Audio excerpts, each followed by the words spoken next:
अस्सलाम वालेकुम, आप देख रहे हैं मुबश्शिर लुकमान यूट्यूब चैनल। मेरा नाम मुबश्शिर लुकमान है और बहुत लोग मुझे मैसेज करते हैं, फ़ोन करते हैं, पूछते हैं कि जी नूर मुकद्दम केस का बताएं। तो मैं रुक रुक कर बताता हूँ। उसकी एक वजह यह है कि मैं चाहता हूँ कि जब मैं आपको नूर मुकद्दम केस का कोई फॉलो अप दूँ तो वो एक्चुअल फैक्ट्स के ऊपर बेस्ड हो और उसमें मेरे ज़ाती तासुरात या मेरी ज़ाती राय ना हो।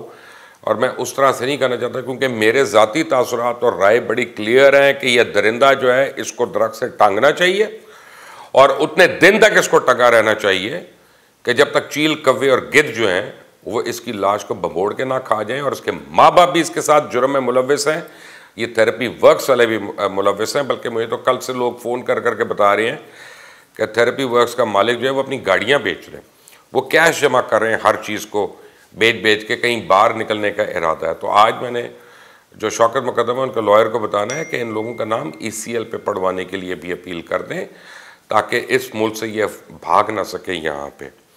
एनीवे, आज नूर मुकद्दम केस में जो अदालती कार्रवाई हुई उसमें फ़र्द जुर्म तो टल गई, वो नाफिज नहीं हो सकी। लेकिन और बहुत सी अहम बातें हैं जो आज इस केस के हवाले से हुई हैं। सबसे पहले तो चंद वकला आज लेट अदालत पहुंचे जिसकी वजह से जज साहब को भी गुस्सा आ गया और उन्होंने कहा बावाज़ बुलंद कि भाई सबको मालूम है 10:30 बजे समाअत थी, अब मैं सारा वक्त इसी केस में लगा दूं, बाकी कोई और केस ना हो। और आपको पता है हमारे 1 घंटे से ज़्यादा लेट आज समाअत शुरू हुई है। असल में हमारे सेशन कोर्ट्स जो हैं वो इतना ओवरवर्कड हैं कि उन्होंने ब्रैकेट्स बनाई होती हैं अपने केसेस के लिए, तो जान के गालिबन उन्होंने फ़ायदा उठाया कि जनाब हम लेट जाएंगे, तो वो ये भी नहीं कह सकते कि आए तो हैं लेकिन हेयरिंग ना हो तो को 1 हफ्ते और की पेशी हो जाए, 2 हफ्ते डिलेइंग टैक्टिक्स जो होते हैं।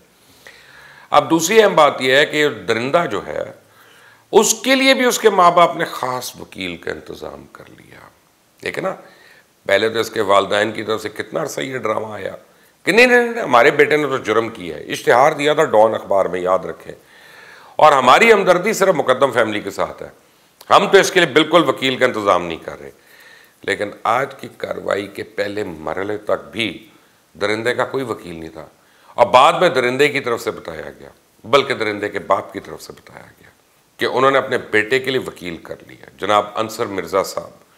अब इन वकील साहब का ताल्लुक भी ऑनरेबल क्या कहते हैं लॉयर का ताल्लुक जो है काउंसिल का रावलपिंडी से है, लेकिन अभी वो अदालत के सामने केस रिप्रेजेंट करने नहीं आए, अगली पेशी तक वो आ जाएंगे, उम्मीद तो यही है। बड़ी चालाकी की आज इस केस में, ये पूरी दरिंदा फैमिली जो है इसकी तरफ से बड़ी चालाकियाँ की जा रही है और वो ये कि नई दरखास्तें मुख्तलिफ अदालतों में बम्बार्ड की जा रही हैं, शायद इनमें से कोई ना कोई कहीं ना कहीं किसी न किसी तरह रिलीफ मिल जाए। आज एक तरफ तो जस्टिस अता रब्बानी की अदालत में इनकी 3 दरखास्तें थी, इनमें से जिनमें इनका मौक़िफ़ यह है कि इन इस्तग़ासा की तरफ से इस मुकदमे के चलान समेत दीगर दस्तावेज़ात जो हैं वो फराहम नहीं की गई। ये याद रखना जो मैंने आपको बात बताई है। अब मुल्ज़िम को मालूम ही नहीं कि चलान के हमरा उसके खिलाफ सबूत क्या क्या, चीज़ें खुफिया रख कर फेयर ट्रायल का हक पूरा नहीं हो सकता, ये उनका कहना है। मुल्ज़िमान के वकील ने कहा कि जी फोरेंसिक रिपोर्ट हो, CCTV फुटेज हो, दीगर रिकॉर्ड्स हों, ये सारी रिकॉर्डिंग्स हमें दी जाएं। जबकि इसी अदालत का फैसला मौजूद है, इसी अदालत का जहाँ पे ये खड़े थे, कि जो पिछली पेशी पे सुनाया गया था उसमें लिखा था कि तमाम मुल्ज़िमान ने रेलेवेंट मटीरियल रिसीव कर लिया और रिसीव करके साइन भी कर लिया, उनके सिग्नेचर्स मौजूद हैं स्वाय दरिंदे के। आपको याद है मैंने को पिछली बार ही बताया था कि उसने इनकार किया था, उसको 7 दिन दिए गए थे क्योंकि उसने इनकार ये किया था उस वक्त कि जी मैं तो अमेरिकन नेशनल हूँ, मैं तो अंग्रेज़ी में बात करता हूँ, अंग्रेज़ी बोलता हूँ, ये तो उर्दू में लिखा हुआ है, तो मुझे आप ये ट्रांसक्रिप्शन अंग्रेज़ी में करके दें। तो अदालत ने कहा था कि आप अपने वकील से कराएं, तो उसने कहा जी मेरा पास वकील ही नहीं है। लेकिन अब 7 दिन के बाद ये फिर वही दरखास्तें लेके अदालत पहुंच गए, जिसमें जज साहब ने भी कहा कि मैं जानता हूं इन दरखास्तों का मतलब क्या है। अब नूर बेचारी के वकील शाखावर साहब ने अदालत को बताया कि CCTV फुटेज, USB और दीगर रिकॉर्डिंग्स सील्ड है, इससे फराहम नहीं की गई, जिसके बाद समाअत को कुछ देर रोका गया और वहीं जो मटेरियल रह गया था वो दीगर वकला को फराहम करवाया गया। जब अदालत में CCTV फुटेज की बात हुई, ये बड़ी इंटरेस्टिंग बात आपको बता लगा, जब अदालत में आज CCTV फुटेज की बात हुई तो दरिंदे जाफर ने ये अल्फाज बोले कि there is nothing in the CCTV footage, there is nothing in the CCTV footage. उसे साफ जाहिर होता है या तो उस फुटेज के हवाले से मिसलीड करना चाहता है, या फिर वो इस फुटेज के साथ पहले ही कुछ एडिट वगैरह कर चुका है, उसमें से कुछ हिस्से को गायब कर चुका है, जिसकी वजह से वो इतना ज़्यादा कॉन्फिडेंट है। वरना अभी तो भाई तुम कह रहे थे कि तुम्हें दिखाई नहीं गई, तुम्हें पता नहीं उसमें क्या क्या है। अब तुम कह रहे हो कि there is nothing in the footage unless and until आपने उसको टेम्पर किया हो, तो आप ये कैसे कह सकते हैं। बहरहाल इसके अलावा जो एक अहम बात अदालत में हुई वो इस दरिंदे की जज अता रब्बानी से बातचीत है। एक इंसान को दरिंदगी से, वहशी तरीके से कत्ल करने वाला, ज़िबा करने वाला दरिंदा अब जब खुद जेल में है तो कैद से सिर्फ चंद महीने में इतना तंग आ गया कि आज इसने इजाज़त लेके जज अता रब्बानी साहब से सवाल करने शुरू कर दिए। कहता है जी मैं 90 रोज़ से ज़ेर हिरासत हूँ, अदालत का प्लान क्या है, फैसला कब आएगा। देखो ज़रा चोरी और सीना जोरी।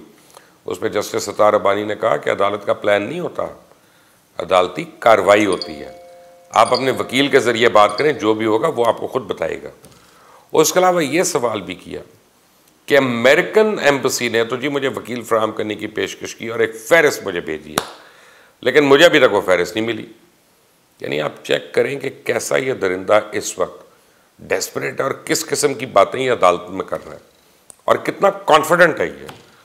और आज पहला दिन था जब इसे जिस्मानी रिमांड के बाद पहली बार अदालत में पेश किया, वरना अभी तक इस दरिंदे को सिर्फ बख्शी खाने तक लाया जाता था और वहीं से हाजिरी के बाद भेजा जाता था।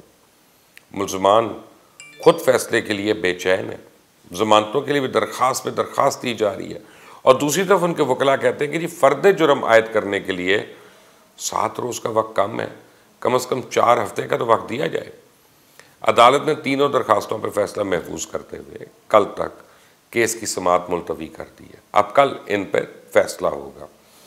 अब एक और बात आपको बताऊं, मुल्ज़मान जाकिर जाफ़र और इस्मत आदमखोर, आदमखोर कह रहा हूँ, इस्मत आदम जी, इन्होंने इस्लामाबाद हाई कोर्ट में जस्टिस आमिर फारूक की तरफ से ज़मानत की दरख्वास्त मुस्तरद होने के फैसले को सुप्रीम कोर्ट में अब चैलेंज कर दिया। दायर दरख्वास्त में कहा गया है कि अब वाक़े की इत्तला ना देना जुर्म की मुआवनत है। इनके वकील ख्वाजा हारिस की तरफ से सुप्रीम कोर्ट में दायर की जाने वाली इस दरख्वास्त में यह भी नुक्ता उठाया गया कि हाई कोर्ट ने अपने फैसले में ट्रायल कोर्ट को यह हिदायत कैसे कर दी कि जी 2 महीने में इस केस मुकदमे का फैसला सुनाया जाए, जबकि ज़ाब्ता फौजदारी के दफ़ा 497 के मुताबिक अदालत के पास किसी भी मुल्ज़िम की दरख्वास्त मुस्तरद करने या मंजूर करने का इख्तियार तो है। ऐसा इख्तियार नहीं है कि वो मुतल्लिका अदालत को डायरेक्शन दें कि इतनी मुद्दत में इस मुकदमे का फैसला किया जाए, ख़ास तौर पे ऐसे हालात में जब इस मुकदमे का नामुकम्मल चलान अदालत में पेश किया गया हो। यानी मुल्ज़मान के वकला सवाल उठा रहे हैं कि पुलिस ने जानिबदार तफ्तीश की है। इसके अलावा जाफ़र फैमिली के कुछ रिश्तेदार आज अदालत आए, रिपोर्टर्स के साथ मिलते भी रहे कि आप एक साइड की बात कर रहे हैं, हमारा मौक़िफ़ सामने नहीं ला रहे, हमें आप टारगेट कर रहे हैं। ख़ास तौर पे आप देखें ना कि वो सारों को मिलकर पहले लॉबिंग करेंगे तो फिर कुछ रेट भी होगा, कुछ भी होगा। आपको पता है अब इतना पैसा है तो कब्र में तो नहीं लेके जाना है इन्होंने, तो कब्र में तो कोई आदमी पैसा नहीं लेके जा सकता, तो यहाँ पे खर्च भी तो करना है थोड़ा बहुत। तो अब उसके लिए वो अली बाबा और 40 चोरों का जो टोला था वो आज सामने आया। एक बात मैं आपको बता दूं, नूर मुकद्दम का केस हमारी तारीख में, हमारी क्रिमिनल तारीख में अब ये बड़ी अहमियत इख्तियार करता जा रहा है, क्योंकि पाकिस्तान की रिचेस्ट फैमिलीज़ में से जब लोग इसमें मुलव्विस हैं और वो इसके मुजरमान हैं, वो दरिंदा है यहाँ पे। तो अगर इनको इंशाल्लाह सज़ा हो जाती है तो याद रखें फिर आइंदा कोई किसी बच्ची को कत्ल करके इस मुल्क में इस कानून के आगे नहीं बचेगा। हमारी दुआ है और हमारी जुस्तजू है कि हम दरिंदे को और बाकी मुल्ज़मान को भी कैफरे किरदार तक पहुँचाएँ। आप भी हमारे साथ इस दुआ में शामिल रहें और इसी कोशिश में हाथ बटाते रहें। अल्लाह आपका हामी और नासिर हो। अल्लाह।